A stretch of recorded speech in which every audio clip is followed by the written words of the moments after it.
Quando a gente fala igualmente, a gente está se referindo a que pai e mãe são responsáveis por este poder familiar. Não só a mulher, não só o homem. Como era anteriormente, somente o homem tinha esse poder, né? Que era chamado o pátrio. O exercício desse poder, ele é inerente aos pais, conforme está lá no artigo 1631, né? De forma igualitária. Então, os filhos havidos fora do casamento, eles necessitam de reconhecimento legal, né? Para poder ser inserido aí dentro desse poder familiar. Então, o exercício desse poder é inerente aos pais. Esse exercício pode acontecer alguma divergência durante esse exercício? Pode. Então, quem vai resolver? O judiciário. O judiciário é quem resolve qualquer divergência em relação ao poder familiar dos pais. Ele é exercido aí também na separação e no divórcio. Não se altera, mesmo que as pessoas se separem, elas não perdem o poder familiar em relação aos filhos de forma alguma. Então, não altera essa relação entre pais e filhos, senão quando ao direito dos pais terem em sua companhia os filhos, né? Então, não se altera, não há alteração mesmo que você se separe, né? E aí vê que até quando há uma separação, os pais têm até o direito, né, de convivência com os seus filhos, né? E de dirigir também a vida deles, independente de estar convivendo ou não o casal, né? É um modo assim diferente do exercício do poder parental, mas sem perda. Não há perda nenhuma. Cuidado a filho não reconhecido pelo pai, como é que isso acontece? Vamos considerar que o filho não está registrado, né? Cuidado a filho não reconhecido pelo pai. Ele não foi registrado pelo pai. Como é que isso acontece? Como é que pode acontecer? Então, o poder familiar aí é exclusivo da mãe. Na falta dela, ou na incapacidade dela, vamos dizer que ela foi embora, ela morreu, ou abandonou a criança, vai ser aí nomeado um tutor para o menor. Por quê? Porque esse filho ele não está reconhecido pelo pai, né? A menos que se faça uma ação, se reconheça, aí sim. Mas até ser reconhecido, ele vai ser nomeado um tutor. Alguém que vai cuidar dos interesses dele e protegê-lo como se fosse o seu pai, certo? Em relação ao conteúdo do poder familiar, refere-se aos direitos e deveres. Direitos e deveres. Veja que eu não estou falando só de direitos. Direitos e deveres.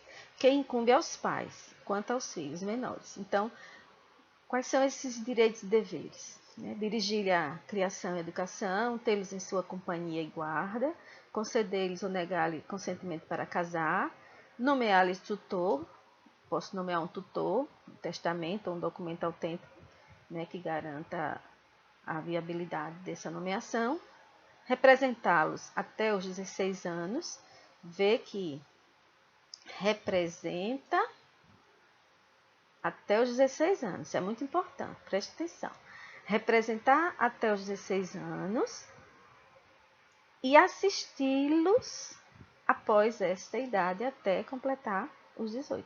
Então, de 16 a 18, eles são assistidos, né?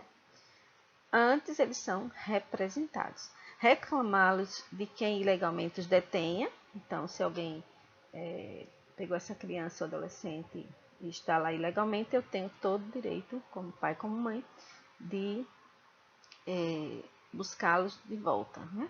E aí, a depender, pode ser também por uma ação judicial, né? Busca e apreensão, seja lá o que for.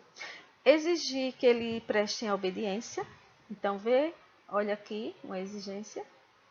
Eu posso exigir que meus filhos me prestem obediência, respeito, né? E também posso exigir os serviços próprios de sua idade e condição.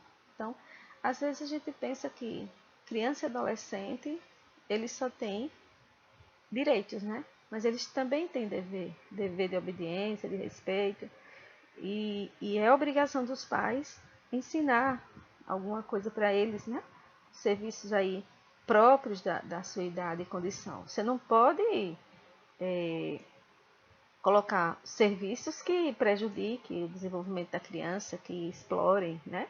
Mas ensiná-los as coisas, ensiná-lo como ele deve se comportar, como ele deve se desenvolver, isso é um dever dos pais, né? É um dever dos pais exigir isso aí. Aliás, é um dever dos filhos e um direito dos pais exigir esses serviços. Além da obediência, né, que é muito importante. Hoje a gente tem visto muito adolescente, muita criança desobedecer os pais, desrespeitar, né? Então, eles têm o dever de obedecer os pais, dever de respeitar os pais, né? E também de contribuir nos serviços próprios da sua idade e condição, né? E os pais têm o direito de exigir isso dos filhos. Agora a gente vai entrar aqui, como é que se extingue o poder familiar? Ele se extingue aí, o rol é taxativo aí no artigo 1635, e aí não tem muito o que falar, porque é um rol que já vem determinado pela lei. Então, a extinção do poder familiar ocorre pela morte, pela emancipação, pela maioridade, pela adoção, por decisão judicial, que aí a decisão vai ter que ser cumprida, né? Ele também perderá por ato judicial, quando acontecer aí castigo imoderado. Então, você não pode castigar seu filho de forma imoderada, de forma a prejudicar ele. Abandonar também. Atos contrários à moral e aos bons costumes, né? E aí vai ter que ser respeitado aí os costumes de cada família, os valores de cada família, mas não pode praticar esses atos contrários à moral e bons costumes. E incidir reiteradamente, e aí quando eu reiteradamente nas faltas previstas nos artigos antecedentes. Então, se reiteradamente eu abandono, castigo, né, e pratico atos contrários aos bons costumes, pode acontecer aí do juiz determinar a extinção do poder familiar. E isso vai ser apurado em processo judicial, não é uma coisa muito simples não, tá? Além da extinção, há outras hipóteses que são também taxativas aí pela lei, né? Nos casos de suspensão. Né? O poder ele pode ser extinto, mas ele pode ser suspenso por um determinado tempo. A suspensão é por um tempo, que você não perde. A extinção não, acaba ali. Certo? Então, se o pai ou a mãe abusar da sua autoridade, vê que aqui na suspensão são coisas mais suaves. Abusar da autoridade, aí eu falto meus deveres ali, arruíno os bens do filho, olha só. Cabe ao juiz ali, né? E aí determinar que se suspenda esses direitos, mas isso tem que ser requerido por algum parente ou também o do Ministério Público, que tem legitimidade para isso, certo? Adotar essas medidas aí para a proteção da criança e do adolescente. E aí, essa proteção, ela pode chegar até a suspensão desse poder familiar, né? O parágrafo único também dá essa possibilidade aqui de ser suspenso o poder familiar quando a pessoa está condenada Vê.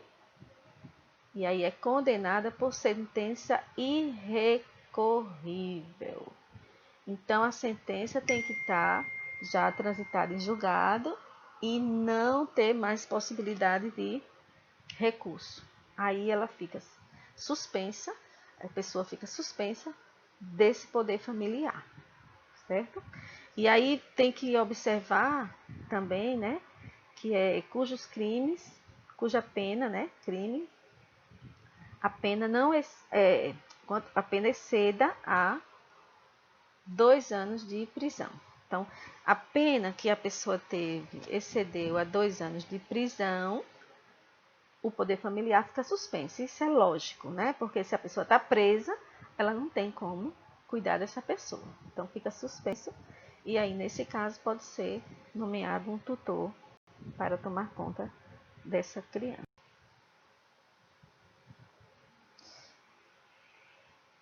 Quanto aos bens dos filhos, pai e mãe, enquanto no exercício desse poder familiar, eles são usufrutuários dos bens dos filhos, ou seja, eles podem usar, usufruir os bens dos filhos.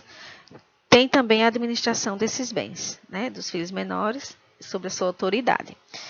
E aí por questões óbvias, porque se os pais ele têm um poder familiar, uma criança não tem como administrar seus bens, né? Então os pais que administram também usufruem desses bens. Ficam excluídos aí do usufruto e da administração dos pais, conforme o 1693 do Código Civil Brasileiro,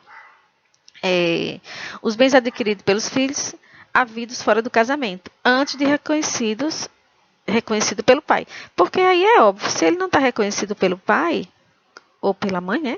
Pode ser a mãe, como é que ele vai administrar bem de filhos que ele não reconheceu e vai ter usufruto desses bens, né? Então, antes de reconhecimento desse filho, ele não tem como usufruir nem administrar os bens. Os valores auferidos pelo filho maior de 16 anos pelo seu trabalho, pelo exercício da sua atividade profissional, também ficam de fora.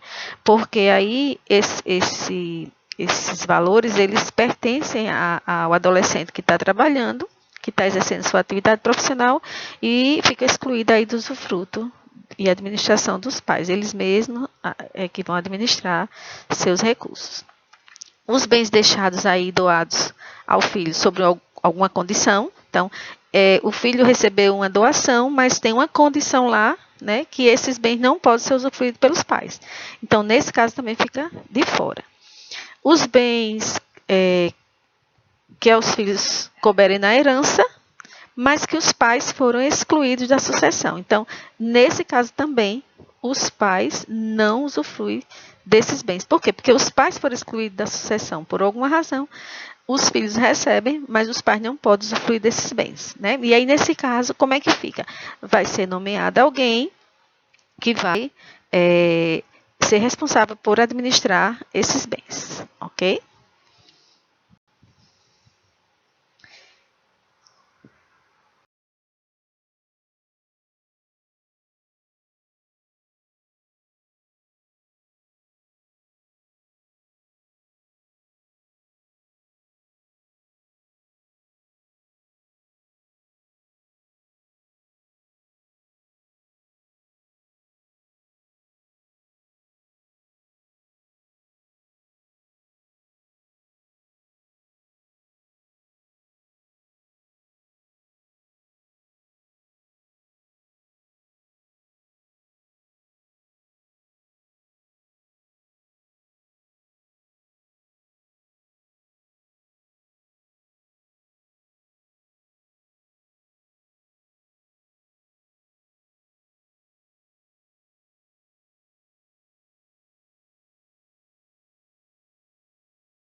E é isto.